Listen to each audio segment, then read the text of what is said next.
সবাইকে স্বাগত দীপ্ত সংবাদে। সাথে রয়েছে দোলা ডলারের শুরুতেই জানাবো সংবাদ শিরোনাম। 8 থেকে 15 ডিসেম্বর যে কোনো দিন ইসির তফসিল ঘোষণা, ভোট গ্রহণের সময় বাড়ছে 1 ঘন্টা। এনসিপি, এবি পার্টি ও রাষ্ট্র সংস্কার আন্দোলন গড়ল নতুন জোট, যোগ দেয়নি গণ অধিকার পরিষদ। বিএনপি চেয়ারপারসন খালেদা জিয়ার সিটি স্ক্যান সম্পন্ন, রিপোর্ট স্বাভাবিক বলছে মেডিকেল বোর্ড। গুম নির্যাতনের ঘটনায় দায়ের করা মামলায় অভিযোগ গঠনের শুনানি, ট্রাইব্যুনালে 3 সেনা কর্মকর্তা।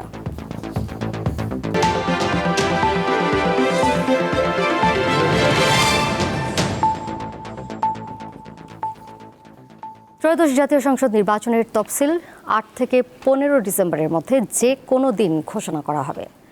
এবার ভোট গ্রহণের সময় বেড়ে হচ্ছে 9 ঘন্টা।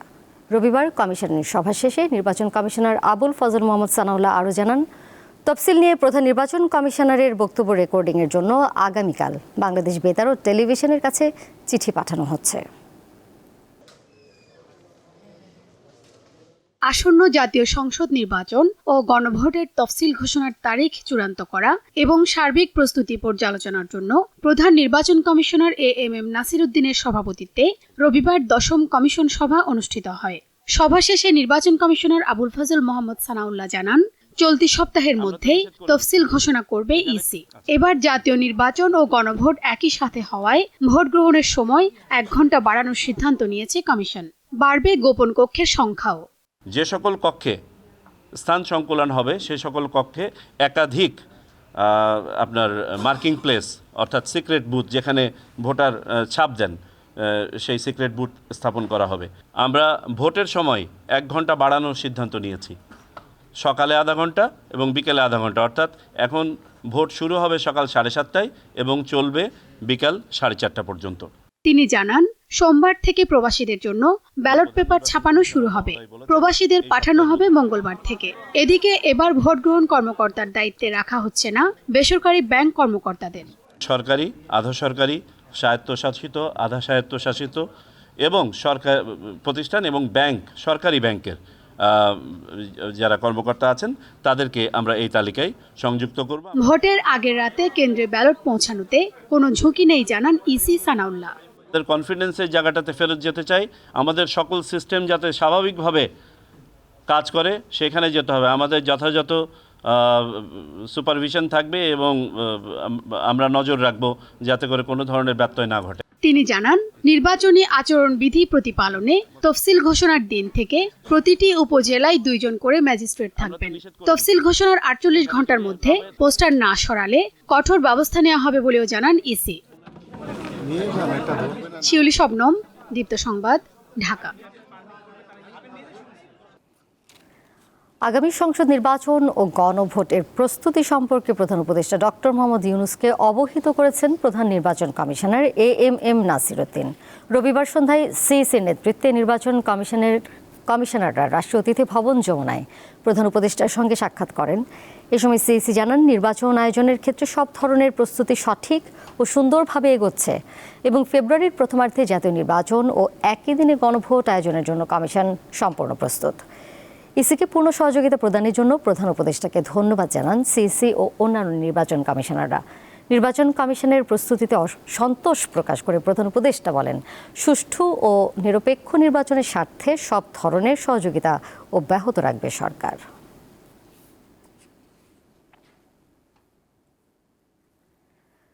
ত্রয়োদশ জাতীয় সংসদ নির্বাচন সামনে রেখে নতুন জোট গড়েছে জাতীয় নাগরিক পার্টি, এনসিপি, আমার বাংলাদেশ পার্টি, এবি পার্টি ও বাংলাদেশ রাষ্ট্র সংস্কার আন্দোলন।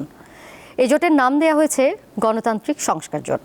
রবিবার বিকেলে ঢাকা রিপোর্টার্স ইউনিটিতে সংবাদ সম্মেলনে এই জোটের ঘোষণা দেন এনসিপির আহ্বায়ক নাহিদ ইসলাম।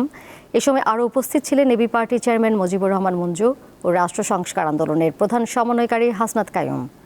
দলগুলোর পক্ষ থেকে এই জোটকে বলা হচ্ছে জুলাই গণ অভ্যুত্থানের অঙ্গীকার রক্ষা ও নতুন রাজনৈতিক বন্দোবস্ত বিনির্মাণে আগ্রহীদের রাজনৈতিক ও নির্বাচনী ঐক্য। এদিকে এই জোটে গণ অধিকার পরিষদে থাকার কথা থাকলেও শেষ পর্যন্ত দলটি যোগ দেয়নি।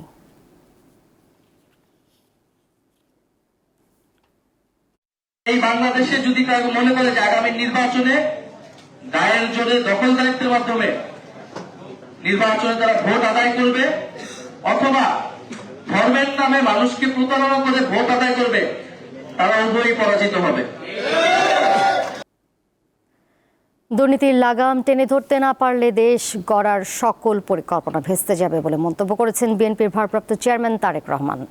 রবিবার রাজধানীর খামারবাড়ির কৃষিবিদ ইনস্টিটিউটে দেশ গড়ার পরিকল্পনা অনুষ্ঠানে ভার্চুয়ালি যোগ দিয়ে তিনি বলেন, দুর্নীতি বন্ধ করার জন্য দেশের প্রকৃত দলের নাম বিএনপি। সামনে অনেক কঠিন সময় অপেক্ষা করছে জানিয়ে তারেক রহমান বলেন, বিভিন্ন রকম ষড়যন্ত্র হচ্ছে যা রুখে দিতে পারে দেশের জনগণ।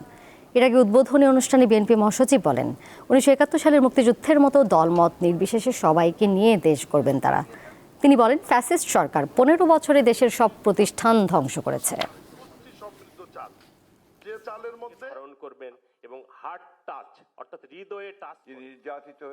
একটা গোষ্ঠী, একটা মহল ধর্মের নামে বাংলাদেশে একটা বিভাজনের পথ সৃষ্টি করতে চায়। আমরা বাংলাদেশে অবশ্যই ধর্মভীরু মানুষ, বাংলাদেশের মানুষ অবশ্যই ধর্মকে এখানে সবাই আমরা মেনে চলি, কিন্তু ধর্মকে দিয়ে রাষ্ট্রকে বিভাজন করা বা সমাজকে বিভাজন করা, এটাতে আমরা বিশ্বাস করি না। ঠিক যেভাবে পতিত স্বৈরাচার পালিয়ে যাওয়ার আগে হাজারো হাজারো মানুষকে হত্যা করেছিল ক্ষমতা ধরে রাখার জন্য, এই যাদেরকে কেউ কেউ বলে যে একবার দেখুন না এদেরকে, তাদেরকে দেশের মানুষ 71 সালেই দেখেছে নিজেদের রাজনৈতিক স্বার্থ রক্ষার্থে লক্ষ লক্ষ মানুষকে শুধু হত্যাই করেনি, তাদের সহকর্মীরা কিভাবে মা বোনদের ইজ্জত পর্যন্ত লুট করেছিল। এই কথাটি আমাদেরকে মনে রাখতে হবে। লন্ডনে চিকিৎসা নিতে যাওয়া না যাওয়া এখন সম্পূর্ণই নির্ভর করছে বেগম খালেদা জিয়ার শারীরিক অবস্থার উপর। বিএনপি চেয়ারপারসনের চিকিৎসায় গঠিত মেডিকেল বোর্ড সিদ্ধান্ত নিলেই তাকে লন্ডনে নেওয়া হবে। চিকিৎসকরা জানিয়েছেন, খালেদা জিয়ার সিটি স্ক্যান করা হয়েছে, রিপোর্ট স্বাভাবিক। রাজধানীর এভারকেয়ার হাসপাতালের সামনে এই মুহূর্তে রয়েছেন সহকর্মী স্বস্তিকা সিংহ, তার কাছে জানবো সবশেষ তথ্য। স্বস্তিকা, যেটি বলছিলাম যে সিটি স্ক্যান করা হয়েছে, রিপোর্ট স্বাভাবিক বলছে মেডিকেল বোর্ড, এরপর কি নতুন কোনো তথ্য জানতে পেরেছেন কিনা?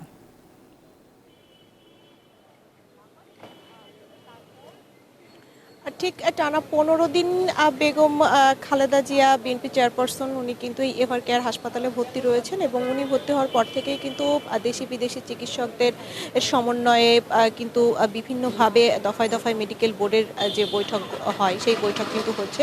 সেই নিয়ম অনুযায়ী কিন্তু আজকে সন্ধ্যার পর 2 দফায় কিন্তু তার মেডিকেল বোর্ডের বৈঠক হয়েছে এবং ঠিক 9:30টার পর কিন্তু আরও এক দফায় মেডিকেল বোর্ডের বৈঠক বসেছে এবং ঠিক সন্ধ্যার পর যে মেডিকেল বোর্ডের বৈঠক হয়ে থাকে সেই বৈঠকের মধ্য দিয়ে কিন্তু সেই মেডিকেল টিমের যে সদস্যরা রয়েছে তারা কিন্তু জানিয়েছে যে তার সিটি স্ক্যান সম্পন্ন হয়েছে এবং সেই সিটি স্ক্যান সফলভাবেই সম্পন্ন হয়েছে এবং যেখানে ডাক্তাররা আসলে আশাবাদী যে তিনি আসলে ঠিক ডাক্তারদের যে চিকিৎসার যে নিয়ম রয়েছে সেই নিয়মগুলো আসলে তিনি ঠিক সুন্দরভাবে ফলো করছেন এবং সেই জায়গা থেকেই কিন্তু ডাক্তাররা আশাবাদী।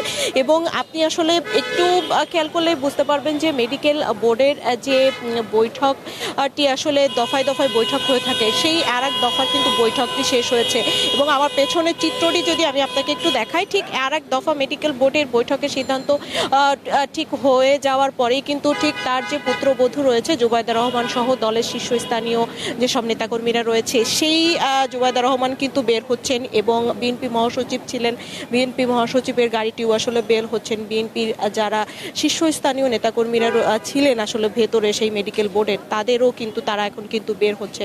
ঠিক বিকালের পর থেকেই কিন্তু এই মেডিকেল বোর্ডটি বসে, যে মেডিকেল বোর্ডের এক দফার সিদ্ধান্ত কিন্তু গণমাধ্যমকে মেডিকেল টিমের সদস্যরা জানিয়েছেন যে তার সিটি স্ক্যান আসলে সফলভাবে সম্পন্ন হয়েছে এবং সেই বৈঠকটির কিন্তু শেষ হয়েছে এবং পরবর্তীতে আর এক দফায় যে বৈঠকটি হয় সেই বৈঠকটি আসলে কিছু সময়ের আগেই শেষ হয়েছে এবং যেখান থেকে আসলে বারবারই কিন্তু বিএনপির পক্ষ থেকে বলা হচ্ছে যে তার শারীরিক যে অবস্থা সেই শারীরিক অবস্থার উপর নির্ভর করছে আসলে উন্নত চিকিৎসার জন্য উনি বিদেশে কবে নাগাদ আসলে যেতে পারবেন এবং ডাক্তাররা কিন্তু বলছেন যে ডাক্তার সহ বিএনপিরা কিন্তু বলছেন যে তাকে উন্নত চিকিৎসার জন্য যে বিদেশে নিয়ে যাওয়া হবে, মেডিকেল বোর্ডের সবুজ সংকেত পেলেই কিন্তু জার্মান থেকে এয়ার অ্যাম্বুলেন্সটি বাংলাদেশে আসবেন এবং সেই জায়গা থেকে কিন্তু এয়ার অ্যাম্বুলেন্স সম্পূর্ণভাবে প্রস্তুত রয়েছে মেডিকেল বোর্ডের সবুজ সংকেতের অপেক্ষা রয়েছে এবং বিএনপি যেসব নেতাকর্মীরা আসলে প্রতিদিন এখানে আসছেন তারা কিন্তু আসলে সবাই দোয়া করছেন এবং চাচ্ছেন যে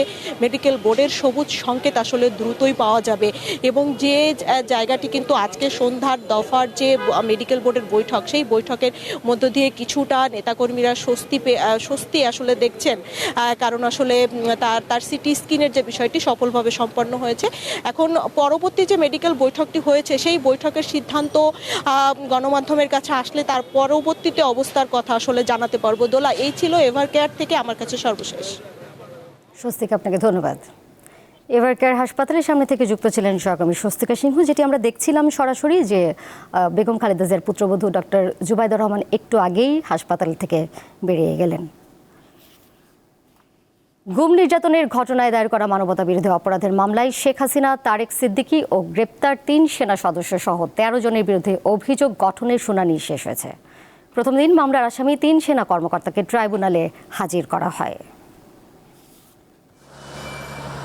আওয়ামী লীগ সরকারের সময় ডিজিএফআই এর বন্দিশালায় গুম করে নির্যাতনের অভিযোগে দায়ের করা মানবতা বিরোধী অপরাধের মামলায় অভিযোগ গঠনের শুনানি শুরু হয় রবিবার। এ মামলায় আসামি সাবেক প্রধানমন্ত্রী শেখ হাসিনা, তার প্রতিরক্ষা বিষয়ক সাবেক উপদেষ্টা তারিক আহমেদ সিদ্দিকী, পলাতক ডিজিএফআই এর সাবেক 4 মহাপরিচালক ও গ্রেপ্তার 3 সেনা সদস্য সহ 13 জন। শুনানির আগে ট্রাইব্যুনালে হাজির করা হয় গ্রেপ্তার 3 সেনা কর্মকর্তাকে। সাদা পোশাকধারীরা নম্বর প্লেটবিহীন মাইক্রোবাসে করে তাদেরকে কিভাবে তোলা হতো, তোলার পরে তাৎক্ষণিকভাবে গাড়ির মধ্যে তাদের সাথে কি আচরণ করা হতো, তাদেরকে ব্লাইন্ড ফোল্ডেড করা হতো, হাত করা পরানো হতো, তাদেরকে টর্চার করা হতো, তাদেরকে ইলেকট্রোকিউট করা হতো, তাদেরকে কাউকে ইঞ্জেকশন দিয়ে অজ্ঞান করা হতো। এই যে কাজগুলো ইমিডিয়েটলি আফটার পিক আপ, এই কাজগুলো তারা করতেন। শুনানিতে চিফ প্রসিকিউটর অভিযোগ আমলে নেয়ার আবেদন করেন। ডিজিএফআই সংস্থাটি রাষ্ট্রের অতি গুরুত্বপূর্ণ একটা সংস্থা, কিন্তু শেখ হাসিনা সরকার এই অতি গুরুত্বপূর্ণ এবং বৈধ একটা সংস্থাকে তার কিছু অফিসারকে এই অপরাধের সাথে সম্পৃক্ত করে তার ক্ষমতাকে চিরস্থায়িত করার চেষ্টা করেছিলেন। যারা শেখ হাসিনার স্বৈরশাসনকে অপোজ করেছেন, তার বিরোধিতা করেছেন, তাদেরকে নিশ্চিহ্ন করার জন্য, তাদেরকে সাইলেন্ট করার জন্য এই গুমকে হাতিয়ার হিসেবে ব্যবহার করেছেন। গুমের শিকার হওয়া ব্যক্তিরা জানান দ্রুত গুমের মামলার বিচার হওয়া দরকার। কোনো নির্দোষ ব্যক্তি যেন শাস্তি না পায়, কিন্তু কোনো অপরাধী যেন ছাড়া না পায়, এবং যারা প্রকৃত অপরাধী হুকুমদাতা তারা যেন দৃষ্টান্তমূলক শাস্তি পায়। ভবিষ্যতের জন্য বাংলাদেশের ইতিহাস, পৃথিবীর ইতিহাসে এটা একটা নজির হয়ে থাকবে। এই উদ্দেশ্যে আমি করেছি। কোনো ব্যক্তিগত প্রতিহিংসা বা জিঘাংসার জন্য আমি মামলা করিনি। এই মামলার পরবর্তী শুনানি 9 ডিসেম্বর ধার্য করেছে আন্তর্জাতিক অপরাধ ট্রাইব্যুনাল 1। মাহিদুর রহমান, দীপ্ত সংবাদ, ঢাকা। জুলাই গণ অভ্যুত্থানে শহীদ অজ্ঞাতনামা 114 জনের পরিচয় শনাক্তে মরদেহ উত্তোলনের কাজ শুরু হয়েছে। স্বজনদের সঙ্গে নিহত ব্যক্তিদের ডিএনএ নমুনা মিলিয়ে এই 114 জনের পরিচয় শনাক্ত করা হবে। রবিবার রাজধানীর রায়েরবাজার কবরস্থান থেকে মরদেহ উত্তোলনের কাজ শুরু করে পুলিশের অপরাধ তদন্ত বিভাগ সিআইডি। মরদেহ উত্তোলন কার্যক্রম শুরুর আগে রায়েরবাজার কবরস্থানে কার্যক্রম সম্পর্কে ব্রিফ করেন সিআইডির প্রধান ও অতিরিক্ত মহাপরিদর্শক সিবকাতুল্লাহ। এ সময় এই প্রক্রিয়ার সঙ্গে যুক্ত আর্জেন্টিনার ফরেনসিক বিশেষজ্ঞ লুইস ফন ডি ব্রাইডার সাংবাদিকদের সঙ্গে কথা বলেন। আমাদের সেই সকল আনাজদের উত্তরসূরি যারা এখানে শুয়ে আছেন তাদেরকে আমরা শনাক্ত করতে পারবো, যারা দুপুর রক্ত দিয়ে দেশকে স্বৈরাচার মুক্ত করেছিলেন, আমরা তাদেরকে শনাক্ত করতে পারবো। এবং যে জিনিসটা আমরা আপনাদেরকে বলতে পাই, এর জন্য কিন্তু একটা ইন্টারন্যাশনাল প্রোটোকল আছে। বাংলাদেশ ভারত সীমানা পৃথিবীর একমাত্র সীমান্ত যেখানে যুদ্ধাবস্থা ছাড়াই গুলি করে মানুষ মারা হয় বলে মন্তব্য করেছেন পররাষ্ট্র উপদেষ্টা তৌহিদ হোসেন। রবিবার নীলফামারীতে বাংলাদেশ চায়না ফ্রেন্ডশিপ জেনারেল হাসপাতালের স্থান পরিদর্শনকালে তিনি এ কথা বলেন।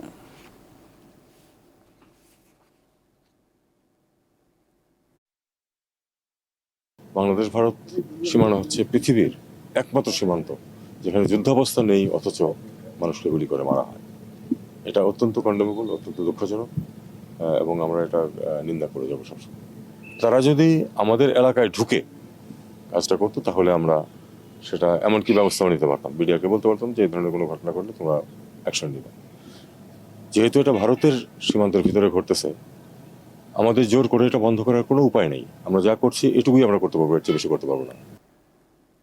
সহজে ক্ষুদ্র ঋণ প্রাপ্তি ও শিল্পের প্রয়োজনীয় কাঁচামাল না পাওয়ায় নানা সমস্যার মুখে পড়ছেন ক্ষুদ্র উদ্যোক্তারা। তারা বলছেন ব্যাংকগুলোর 25% ঋণ ক্ষুদ্র ও মাঝারি শিল্প উদ্যোক্তাদের জন্য বরাদ্দ থাকলেও তা বিতরণ করা হয় না। রবিবার রাজধানীর আগারগাঁওয়ে শুরু হওয়া এসএমই পণ্য মেলার উদ্বোধনী অনুষ্ঠানে এসব কথা বলেন তারা। 8 দিনের এই মেলায় প্রায় 350 প্রতিষ্ঠান অংশ নিয়েছে। ক্ষুদ্র ও মাঝারি শিল্প উদ্যোক্তাদের উৎপাদিত পণ্যের প্রচার, প্রসার, বিক্রয় এবং স্থানীয় ও আন্তর্জাতিক পর্যায়ে বাজার সম্প্রসারণে এসএমই ফাউন্ডেশন 2012 সাল থেকে জাতীয় এসএমই পণ্য মেলা আয়োজন করে আসছে। এবার মেলায় অংশ নেয়া তৈরি পোশাক খাতে সবচেয়ে বেশি 74টি প্রতিষ্ঠান রয়েছে।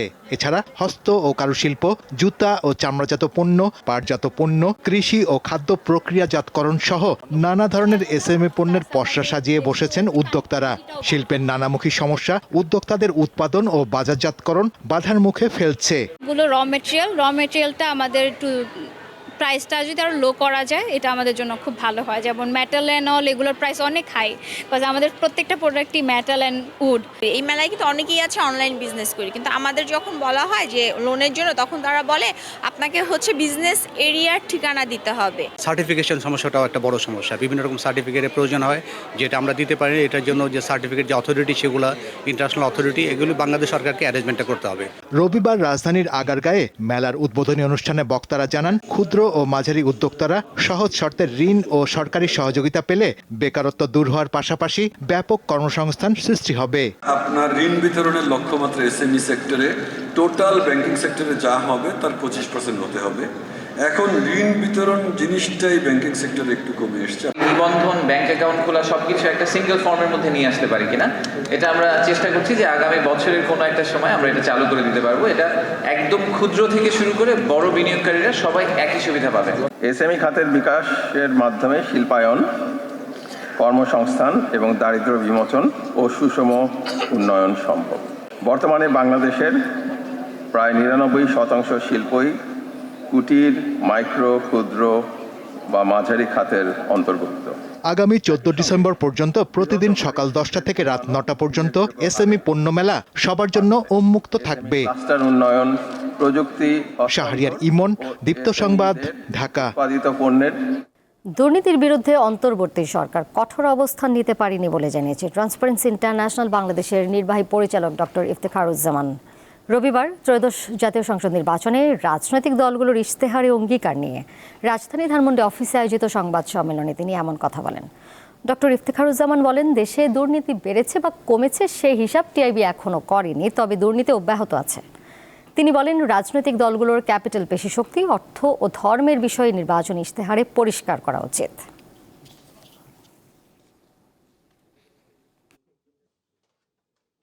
বাংলাদেশের সুশাসিত গণতান্ত্রিক দুর্নীতিমুক্ত এবং অন্তর্ভুক্তমূলক সমাজ প্রতিষ্ঠা, রাষ্ট্র প্রতিষ্ঠা কাজটা চট করে একটা জাদুর কাঠি দিয়ে সম্ভব নয়। এটা দীর্ঘ প্রক্রিয়ার বিষয়, আমাদেরকে মানতে হবে। তবে এই সুযোগটা তৈরি হয়েছে। দেশের বাজারে কদিন ধরে বাড়ছে পেঁয়াজের দাম। প্রতি কেজি পেঁয়াজ 150 থেকে 160 টাকা দরে বিক্রি হচ্ছে। পেঁয়াজের দাম বাড়ানোর কারসাজিতে কৃষি কর্মকর্তাদের যুক্ত থাকার প্রমাণ পেলে ব্যবস্থা নেওয়া হবে বলে জানিয়েছেন স্বরাষ্ট্র ও কৃষি উপদেষ্টা জাহাঙ্গীর আলম চৌধুরী।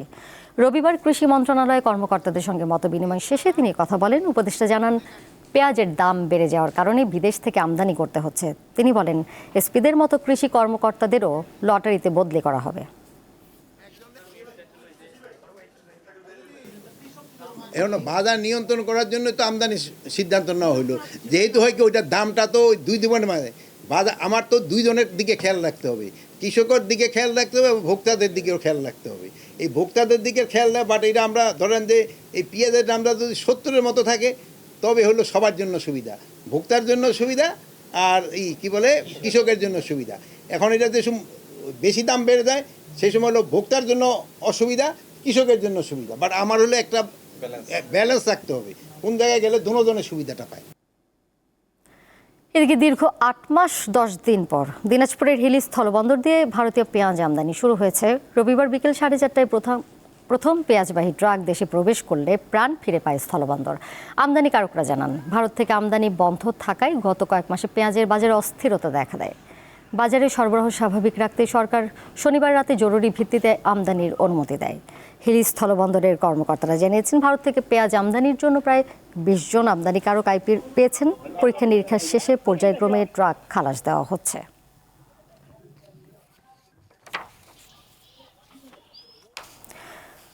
রংপুরের তারাগঞ্জে অবসরপ্রাপ্ত প্রধান শিক্ষক ও মুক্তিযোদ্ধা যোগেশ চন্দ্র রায় এবং তার স্ত্রী সুবর্ণা রায়কে গলা কেটে হত্যা করেছে দুর্বৃত্তরা। গতকাল গভীর রাতে উপজেলার কুরসার রহিমাপুর ইউনিয়নের কিয়ারপাড়া গ্রামে এই ঘটনা ঘটে। ভোরে দরজা না খুললে দীপক নামে এক প্রতিবেশী বাড়ির ভেতরে ঢুকে রান্নাঘরে সুবর্ণা রায় এবং শোবার ঘরে যোগেশ চন্দ্র রায়ের মরদেহ দেখতে পেয়ে স্থানীয়দের খবর দেন। এলাকাবাসী জানান তাদের 2 ছেলে পুলিশে কর্মরত। পুলিশ, ইউএনও এবং রংপুর ডিবি ঘটনাস্থল পরিদর্শন করেছে।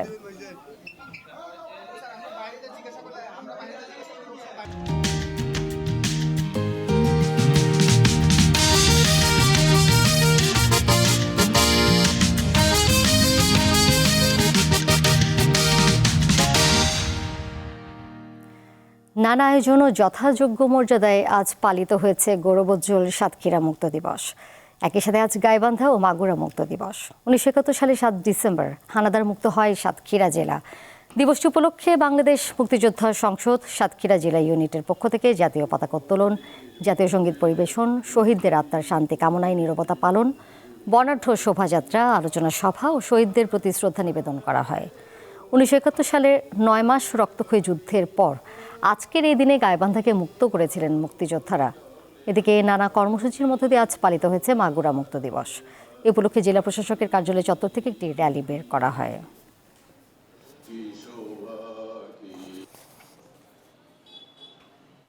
আন্তর্জাতিক প্রসঙ্গ। পশ্চিম আফ্রিকার দেশ বেনিনের প্রেসিডেন্ট প্যাট্রিস টালনকে পদচ্যুত করে ক্ষমতা দখলের ঘোষণা দিয়েছে দেশটির একদল সেনা সদস্য। রাষ্ট্রীয় টেলিভিশনে সম্প্রচারিত বিবৃতিতে সেনারা জানান, দেশের সংবিধান স্থগিত করা হয়েছে এবং সব স্থল, সীমান্ত ও আকাশ সীমা বন্ধ রাখা হয়েছে। পরবর্তী ঘোষণা না দেওয়া পর্যন্ত সব জাতীয় প্রতিষ্ঠান বন্ধ এবং রাজনৈতিক দলগুলোর কার্যক্রম স্থগিত থাকবে। তবে এই ঘোষণার কয়েক ঘন্টা পর স্বরাষ্ট্রমন্ত্রী আলাসানি সাইদু জানান, সেনাদের একাংশের অভ্যুত্থানের চেষ্টা পুরোপুরি ব্যর্থ হয়েছে। বর্তমানে প্রেসিডেন্ট নিরাপদে আছেন। এ সময় দেশের পরিস্থিতি নিয়ন্ত্রণে রয়েছে জানিয়ে জনগণকে স্বাভাবিকভাবে তাদের দৈনন্দিন কাজ চালিয়ে যাবার আহ্বান জানান তিনি। শেষ করব দীপ্ত সংবাদ। যাবার আগে শিরোনামগুলো জানিয়ে দেব আরও একবার। 8 থেকে 15 ডিসেম্বর যে কোনো দিন ইসির তফসিল ঘোষণা, ভোট গ্রহণের সময় বাড়ছে 1 ঘন্টা। এনসিপি, এবি পার্টি ও রাষ্ট্র সংস্কার আন্দোলন গড়ল নতুন জোট, যোগ দেয়নি গণ অধিকার পরিষদ। বিএনপি চেয়ারপারসন খালেদা জিয়ার সিটি স্ক্যান সম্পন্ন, রিপোর্ট স্বাভাবিক বলছে মেডিকেল বোর্ড। গুম নির্যাতনের ঘটনায় দায়ের করা মামলায় অভিযোগ গঠনের শুনানি, ট্রাইব্যুনালে 3 সেনা কর্মকর্তা।